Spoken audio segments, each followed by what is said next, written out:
हम ये सब जानते हैं कि सोशल मीडिया की दुनिया ही कुछ अलग होती है, क्योंकि यहाँ पे जो दिखता है वैसा होता नहीं और इसका जीता जागता सबूत है ये चेहरा। मुझे लगता है आप लोगों ने कभी ना कभी इस लड़के की वीडियो या रील्स इंस्टा या यूट्यूब पर ज़रूर देखी होगी और अचानक ही आपको ये पता चले कि ये क्यूट और मासूम सा दिखने वाला लड़का एक प्रीडेटर है। यही हुआ था इसके मिलियंस ऑफ फॉलोवर्स के साथ, क्योंकि जिसे वो क्यूट और मासूम समझ रहे थे वो तो ऐसा था ही नहीं, वो तो एक प्रीडेटर था। इसकी फनी वीडियो देखकर कोई भी बिलीव नहीं कर पाएगा कि इसने किसी के साथ कुछ गलत भी किया होगा। तो 22 जुलाई 2023 सौ अचानक ही सोशल मीडिया की दुनिया से गायब हो जाता है। ना ही उसकी कोई वीडियो आती थी, ना ही कोई अपडेट्स। जो भी उसकी वीडियो देखना पसंद करते थे बस वो ये जानना चाहते थे कि इन बीते दिनों सौ गया तो गया कहाँ। सौ की मैनेजमेंट टीम ने भी इस बात में चुप्पी साध ली थी, बट आफ्टर 4 मंथ्स सौ की गिरफ्तारी की खबर आई। आप सभी का मेरे YouTube चैनल स्वास्तिकों पर स्वागत है। This is my first case study video. चेहरा देखकर तो आप लोगों ने पहचान ही लिया होगा कि आज पहली केस स्टडी किसकी है, पर फिर भी मैं इस पर्सनालिटी को इंट्रोड्यूस करना चाहती हूँ। ये है So Wong Jong, the famous Korean मामा गाय। ऐसे इस कहानी में आगे बढ़ने से पहले मुझे लगता है कि सौ की पास्ट हिस्ट्री को जान लेना चाहिए, क्योंकि इससे हम ये रिलेट कर पाएंगे कि असल में सौ था कैसा, ऐसी कौन सी वजह थी जिसकी वजह से सौ ऐसा बन गया, या फिर वो शुरुआत से ऐसा होगा। सौ का जन्म नवंबर 1996 में साउथ कोरिया के देगू शहर में एक टिपिकल फैमिली में हुआ। बचपन से ही सौ पढ़ने में बहुत होशियार था। In elementary school he was so passionate about mathematics and science. जैसे जैसे सौ की उम्र बढ़ती गई वैसे वैसे उसकी पैशन और पर्सनालिटी भी चेंज होती गई। And in a middle school, he wanted to become a boxer, so that's why he went for a professional training. बचपन से ही सौ अलग अलग चीज़ें करने की कोशिश करता, इसीलिए कॉलेज जाने से पहले उसने म्यूज़िक प्रोडक्शन का कोर्स करना चाहा और यही बात उसने अपने पेरेंट्स से कही। पर किसी भी अदर पेरेंट्स की तरह सौ के पेरेंट्स भी यही चाहती थी, या तो सौ डॉक्टर बने या फिर इंजीनियर या फिर किसी वेल रेपुटेटेड कंपनी पे जॉब करे। इसीलिए सौ के पेरेंट्स ने उसे म्यूजिक प्रोडक्शन के कोर्स करने से मना कर दिया। पर म्यूजिक अब उसकी पैशन बन चुकी थी, so that's why he tried to convince them. उसने अपने पेरेंट्स के सामने एक कंडीशन रखी कि अगर वो अपने एकेडमिक में अच्छे नंबरों से पास हो जाता है तो उसे ये म्यूजिक प्रोडक्शन का कोर्स करने दिया जाए। सौ ने कड़ी मेहनत की और अपने स्कूल में वो अच्छे नंबर से पास हो गया। सौ की कड़ी मेहनत को देखकर सौ के पेरेंट्स ने भी उसे परमिशन दे दी।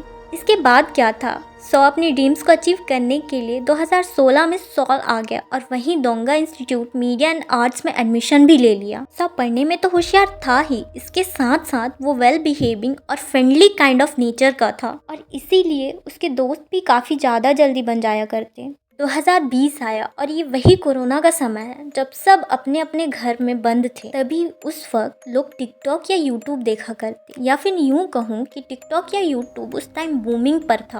अब टिकटॉक एंटरटेनिंग का जरिया बन चुका था, क्योंकि लोग टिकटॉक देखते भी थे और टिकटॉक बनाते भी थे।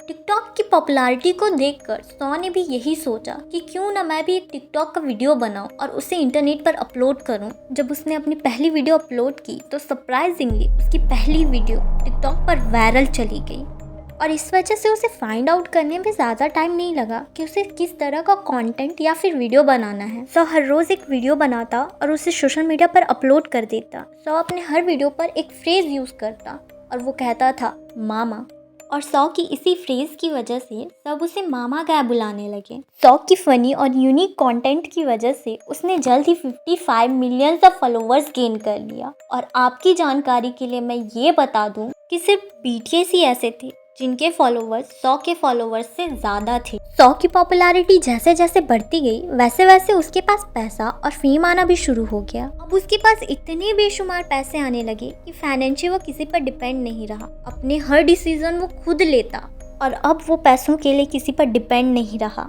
अब सौ का उठना बैठना कोरिया के हाई सोसाइटी के साथ होने लगा और वो अब काफ़ी रिच लाइफ स्टाइल को फॉलो करने लगा।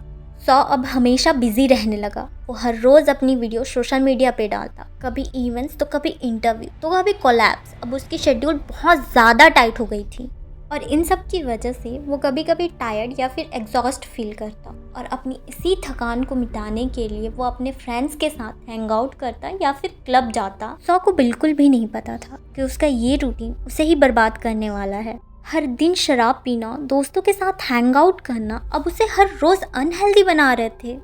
इन जुलाई 2023 सौ रोज़ी की तरह अपने फ्रेंड के साथ क्लब गया। Everything was going normal. He was drinking and enjoying with his friend and suddenly सौ की नज़र एक बेहद ही खूबसूरत लड़की पर गई और सौ और उसके दोस्त ने उससे बात करने की कोशिश भी की और उस लड़की की खूबसूरती को देखकर सौ ने उस लड़की को अप्रोच किया और सौ की फ्रेंडली पर्सनालिटी की वजह से उन दोनों में काफ़ी अच्छे तरीके से बात होने लगी।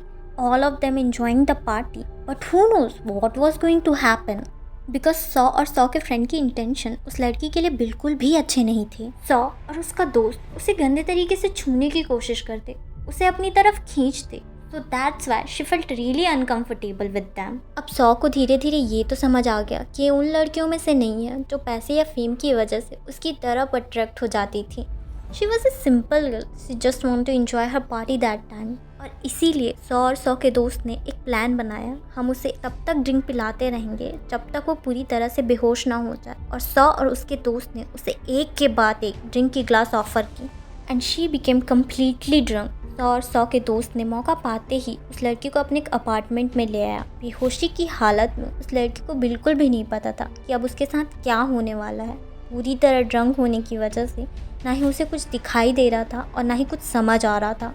बस आ रहा था तो एक आवाज़, वो भी पिक्चर क्लिक करने की। और अगली सुबह जब उस लड़की की नींद खुली तो उसने अपने आप को उस कंडीशन पे पाया जिसे वो सोच भी नहीं सकती थी। उसे बिलीव ही नहीं हो रहा था कि उसके साथ अब कुछ गलत हुआ है। उस लड़की को अब भी लग रहा था कि शायद उसने कोई बुरा सपना देखा होगा, पर उस लड़की ने हिम्मत जुटाई और वहाँ से भागकर पास ही के गंगनम पुलिस स्टेशन में सौ और सौ के फ्रेंड के अगेंस्ट केस फाइल कर दिया। कोरिया में इस तरह के केसेस बहुत स्ट्रिक्टली हैंडल किए जाते हैं और इसीलिए पुलिस सौ के घर गई और उसे अरेस्ट करना चाहा, पर सौ ने दरवाज़ा ही नहीं खोला। अनफॉर्चुनेटली पुलिस को फायर डिपार्टमेंट की मदद लेनी पड़ी और फाइनली सौ को फर्दर इंक्वायरी के लिए अरेस्ट कर लिया गया। सौ ने पुलिस के सामने स्टेटमेंट दिया कि उसने जो कुछ भी किया था वो कंसेंशुअल था, पर अगर ऐसा होता तो सौ दरवाज़ा खोलने पर डर क्यों रहा था। कईयों का तो ये भी मानना था कि शायद सौ फुटेज या वीडियो डिलीट कर रहा होगा जो उसने उस वक्त खींचा होगा, क्योंकि सौ के फ़ोन पे वो पिक्चर्स ही नहीं थे जिसके बारे में उस लड़की ने मेंशन किया था।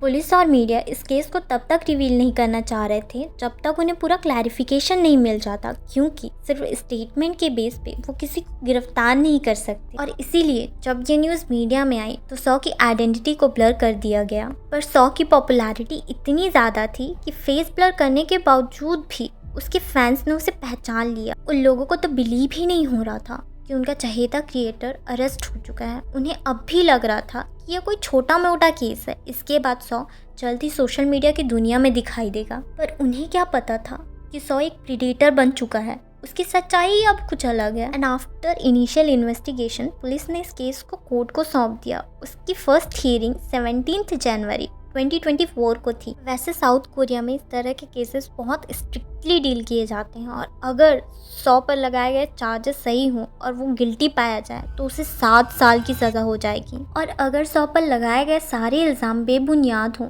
तो मुझे नहीं लगता कि 100 दोबारा वापस आएगा सोशल मीडिया की दुनिया पे, क्योंकि उसकी रेपुटेशन इतनी ज़्यादा डैमेज हो चुकी है कि उसका कमबैक कर पाना तो नामुमकिन है। अभी तो ये केस होल्ड पर है और अगर कुछ फर्दर अपडेट्स आती है तो फिर इसी वीडियो के साथ दोबारा मिलेंगे। वेल, सौ की कहानी अब यहीं ख़त्म होती है। मौका मिला तो फिर मिलेंगे। अब मुझे दीजिए इजाज़त।